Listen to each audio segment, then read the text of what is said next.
Updating your payment method on LogicGate is a straightforward process. Follow these steps to ensure your payment information is current. Step 1. Login.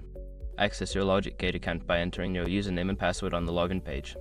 Step 2. Navigate to Account Settings. Once logged in, find the Account Settings option, usually located in the User Profile menu or dashboard. Step 3. Select Payment Methods. In Account Settings, look for the section labeled Payment Methods or Billing. Click on it to view your current payment options. Step 4. Update payment information. Before filing a refund or dispute, use the *com link in the description to open the refund dispute deadline calculator and confirm your deadline. Step 5. Save changes. After entering your new payment information, make sure to save the changes. You may receive a confirmation message indicating that your payment method has been successfully updated.